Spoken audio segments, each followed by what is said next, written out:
On to the next side of my figures. Umaga. I believe this is from a 2-pack.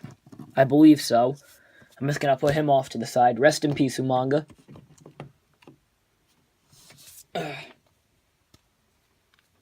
Matt Stryker, which is a name that I have not heard in a while. This face sculpt does not look like Matt Stryker. It looks like Alfred E. Newman. I'm just going to say that out front. Again, Heidenreich from his Legion of Doom stint, I believe. I don't know why they decided to do this. They decided to do it because Hawk had died, and they just threw in a new guy with Animal. As much as I like Heidenreich, I think he's underrated. Why would you put him in the Legion of Doom? You guys could have built him up as the second Brock Lesnar. Because, Brock Lesnar was going out of the company around that time, if I'm correct. Another one of my favorite Extreme Championship Wrestling guys. Super Crazy. He was pretty cool. I miss the ECW guys like Sabu, Rob Van Dam. I met Rob Van Dam a few years ago. This figure was my main Batista figure for a while until I got the Elite 33, I believe. Blue Tista is what the community calls him. But this figure... Not the best figure, but I love the tattoo detailing on him. But again, the Elite 33 beats him out in that. The sculpt, the detailing, everything.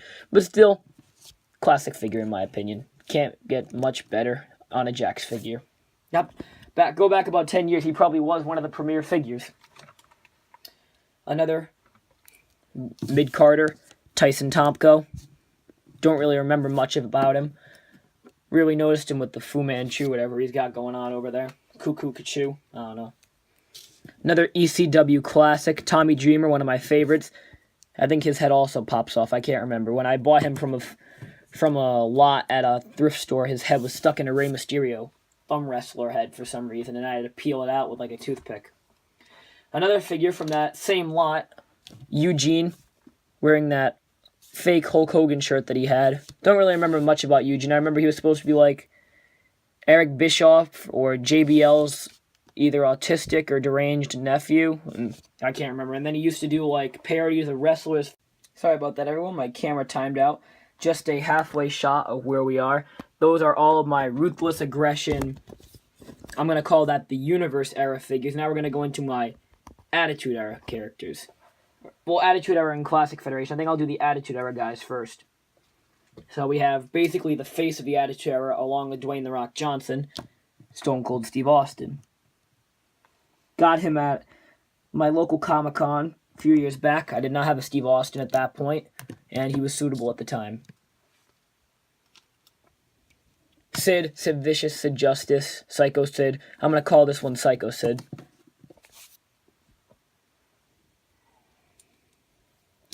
A shirtless Cactus Jack. Doing bang bang.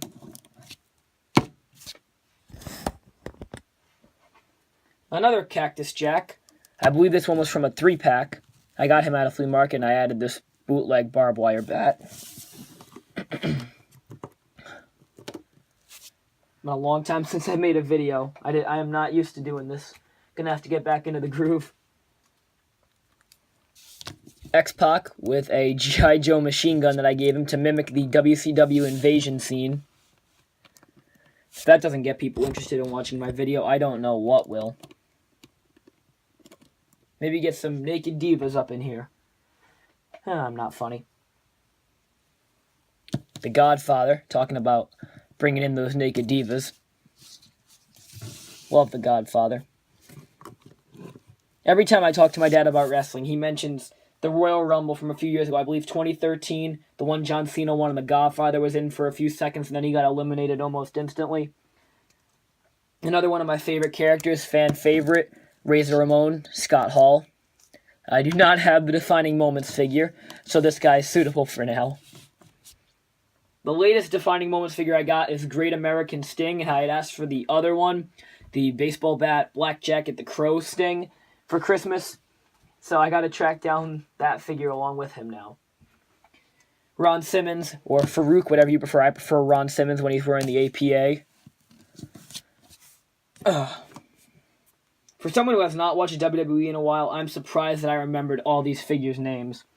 Alright, now we're getting back into the classic era. Cowboy Bob Orton, which was another gift from the kid who gave me Rey Mysterio and Undertaker. Thank you so much, Austin. You made my wrestling figure collection what it is, basically. The Legion of Doom, Hawk and Animal. Just don't let Heidenreich near them.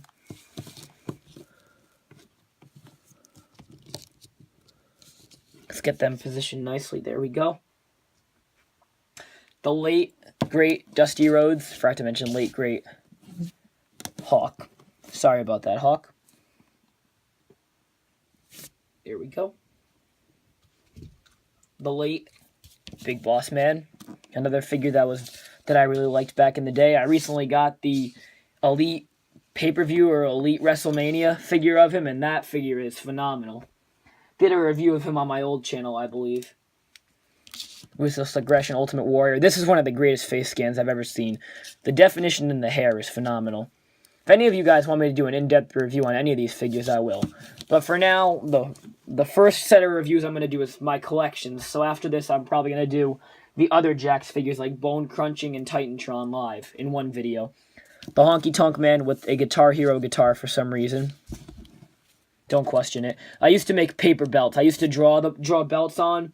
I was actually a winner of, if anybody knows the Ringside Collectibles YouTube channel, I won an episode of Ringside or Riot, and it was one of the things I regretted the most. I filmed it vertically. I had a high-pitched voice. I crotch chopped in the end, but I still won, and I won an Elite 21 AJ Lee out of it. Jesse the Body Ventura, even though he's an idiot in real life, still had to get the figure because very popular wrestler. And I respect him inside the company. I remember the Four Horsemen, Tully Blanchard. Thought that said JB originally, and that really confused me for a while until the other day when I realized, oh, that's just a nice way of writing T. You're stupid, Rodimus Punk. The great Captain Lou Albano, or Super Mario if you want to call him that. And the Dynamite Kid.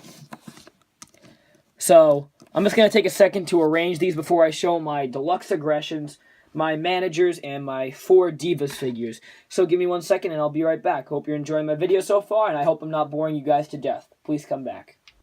Once again, showing the progression of the money that could have been spent on Mattel wrestling figures are the money that were spent on Jakks figures, which many of you people would call a waste of money, but I would like to call a nostalgic investment of my parents' money, which could have been used on college or something like feeding the hungry.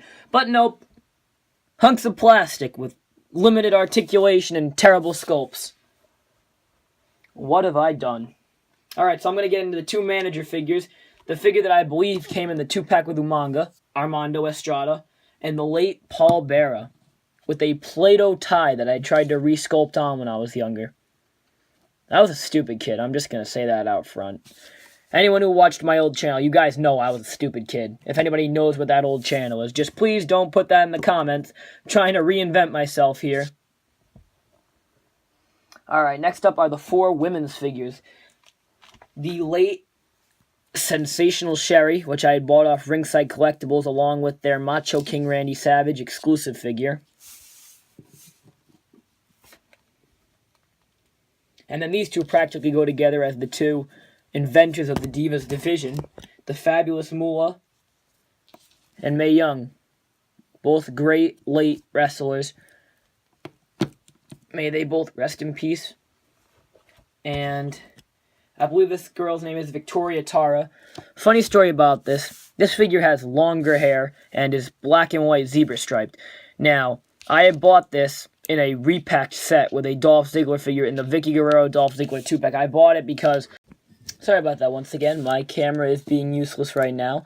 And I was talking about Victoria Tara and how she originally had longer hair, was repackaged, and was black and white striped instead of just being cheaply painted black and stuck in a package to fool a stupid kid like myself into buying.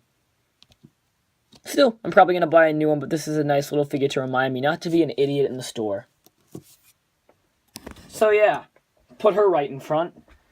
Now we're going to go to my Classic Superstars, Deluxe Aggression. This was the Classic Series, I believe. This came with a WrestleMania, I believe, 7 ring skirt.